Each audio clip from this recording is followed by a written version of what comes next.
Kenapa saya katakan buku sampah? Penulisnya salah satu itu juga diduga ijazahnya palsu. Di mana etika dan moralitas dalam membuat buku itu? Ini perlu diperhatikan juga dalam hal itu gitu.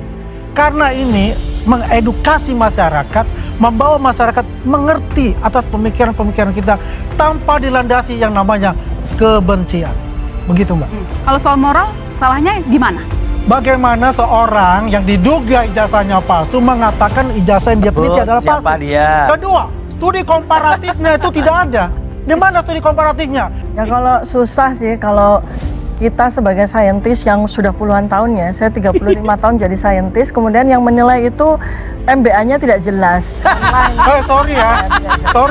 Saya tahun 1996 kemudian lulus dari katanya Pamantasan Universitas Manila. saya sudah tahu MBA itu tidak ada di Indonesia. Orang MBA itu hanya ada ya, di orang yang lagi bicara ini lagi Singapura. dicari-cari Ya. sama temennya Kalau Anda Universitas Pajajaran ya. di mana Orang yang lagi konsep bicara Anda, ini, di mana background Anda sebagai dokter? orang Ternyata yang lagi tidak jelas bicara untuk ini Oke. sedang dicari-cari oleh alumni Universitas Pajajaran. Saya sendiri kandidat dokter dari Universitas Pajajaran. iya. Dia lagi dicari-cari sama alumni Universitas Pajajaran. Silakan Ada aja. tanggung jawab Saya yang dicari ini. wakil ketua umum IKA Unpad Jakarta dan saya sekretaris badan eksekutif Ini ngaku-ngaku kan? Himpunan Alumni Perguruan Tinggi Negeri se-Indonesia.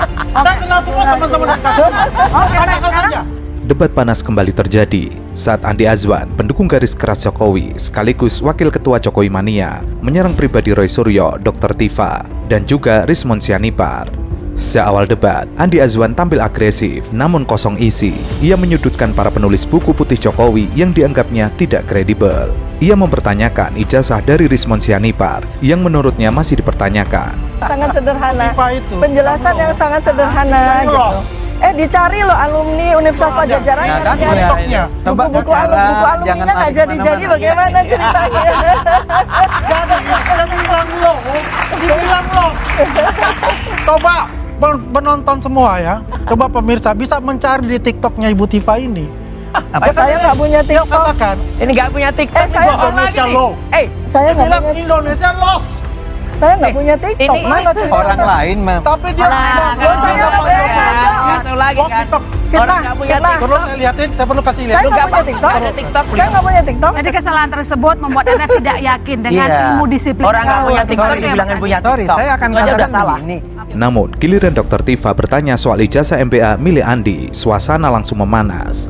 Dr. Tifa mempertanyakan ijazah MBA yang menurut Dr. Tifa masih dicari. Kontan saja, pertanyaan itu menusuk Andi Azwan. Ya kalau susah sih, kalau kita sebagai saintis yang sudah puluhan tahun ya, saya 35 tahun jadi saintis, kemudian yang menilai itu MBA-nya tidak jelas.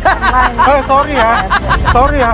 Saya tahun 1996 Kemudian lulus dari katanya Pamantasan Universitas Manila. saya sudah tahu MBA itu tidak ada di Indonesia. orang yang MBA lagi itu hanya bicara ada ya, di orang yang lagi bicara ini Philippines, lagi Singapura. dicari-cari. Andi langsung naik pitam. Ia berusaha mencari pembenaran dengan berbelit-belit. Tidak berhenti di situ. Andi kembali menyerang Dr. Tifa yang selama ini vokal mengkritik junjungannya, Jokowi. Andi mempertanyakan kandidat doktor di UI-nya. Namun Dr. Tifa tetap tenang. Dengan senyum tipis, ia hanya menjawab singkat. Saya tidak perlu menjelaskan, silakan googling sendiri. Semua data ada di publik, jangan buang waktu dengan tuduhan tidak berdasar. Tadi Dr. Tifa itu mengatakan mendapat gelar doktor dari UI ya. Betul ya? Kandidat dokter Kandidat saya. dokter. Tahun berapa ya? Lihat dong di Google. Saya melihat di Dikti tahun 2013-2014 Anda itu Saya ke Norwegia waktu itu, Mas. Mundurkan diri. Saya ke Norwegia Nggak waktu apa-apa, nggak itu. ada yang Yang ada salah. masalah. Nggak ada yang salah. Nggak ada masalah. Boleh toh saya tanya. Saya 2013 di Norwegia, Mas. Waktu itu saya sedang ongoing untuk gitu loh. Iya, Sorry ya, ini aja. ini Nggak, kalau ini kita kok- berdebat, Jadi gini aja. apakah kan Jadi dia maksudnya boleh untuk menyerang jadi pribadi? maksudnya untuk mengukur Kok menyerang pribadi? kredibilitas Saya Dr. yakin. Tifa menulis buku. Makanya Anda Bukan tadi begitu ngejar soal juga. itu apa? Kalau bukan biasa orang. Saya nggak, ini selalu menyerang Kalau- pribadi. Sebuah perdebatan panas terjadi dalam sebuah program talkshow televisi nasional. Ketika pendukung Jokowi terlibat adu argumen tajam dengan saksi pelapor kasus sengketa ijazah di KIP, yaitu Banggaan, terlebih berasal dari universitas ternama seperti Universitas Gadjah Mada. Menurutnya, jika dokumen tersebut benar dan sah, maka yang paling sederhana adalah menunjukkan ke publik agar polemik segera selesai. Dalam pernyataannya, Lukas bahkan menduga bahwa sikap keras Jokowi yang tetap tidak menunjukkan ijazahnya ke masyarakat mungkin saja dipengaruhi oleh denda politik terhadap Roy Suryo dan pihak lainnya yang turut mempertanyakan keaslian dokumen akademik tersebut. Tidak berhenti di situ, Lukas juga menyebut bahwa para relawan Jokowi yang terus mendukung Jokowi sampai saat ini adalah remah-remah roti. Artinya tinggal sisa-sisanya saja. Karena itu langsung memicu emosi dari pendukung Jokowi yang tampak tidak sabar menunggu giliran berbicara. Alih-alih menjawab isi argumen Lukas, ia menyerang balik secara personal dengan menyebut Lukas sebagai pengkhianat Jokowi.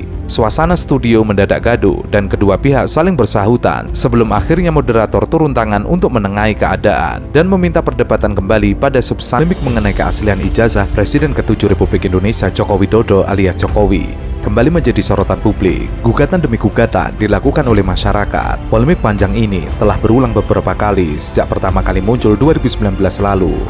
Saat itu, isu mengenai keaslian ijazah Jokowi pertama kali beredar luas di media sosial dan mengundang perdebatan publik. Polisi pun melakukan penangkapan terhadap penyebar hoaks, yaitu Umar Khalid Harahap yang menyebar narasi bahwa Jokowi menggunakan ijazah SMA palsu saat mendaftarkan diri sebagai calon presiden. Polisi menetapkan Umar sebagai tersangka atas penyebaran informasi hoaks yang meresahkan. Serupa kembali memanas pada Oktober 2022 ketika penulis buku Jokowi Undercover, Bambang Trimulyono, menggugat Jokowi di Pengadilan Negeri Jakarta Pusat. Tuduhan serupa kembali diajukan pada April 2024. Kali ini datang dari tokoh politik Egy Sujana dan sebelah pihak lainnya. Namun gugatan mereka terhadap Jokowi ditolak oleh PN Jakarta Pusat. Tahun 2025, isu ini kembali mencuat. Mantan dosen Universitas Mataram, Rismon Hasiholan Sianipar, ikut meramaikan kontroversi. Ia mempertanyakan keaslian skripsi dan ijazah Jokowi, terutama dari penggunaan font Times New Roman yang dianggap tidak lazim digunakan pada awal 1980-an. Namun UGM segera memberikan klarifikasi bahwa penggunaan font tersebut sudah umum di beberapa percetakan sekitar kampus saat itu. Nah, dia kan mantan presiden 2 periode. Dia kan bukan Risa Khalid yang harus menyembunyikan praktek korupsi minyak dan atau para koruptor, para manipulator. Dia presiden.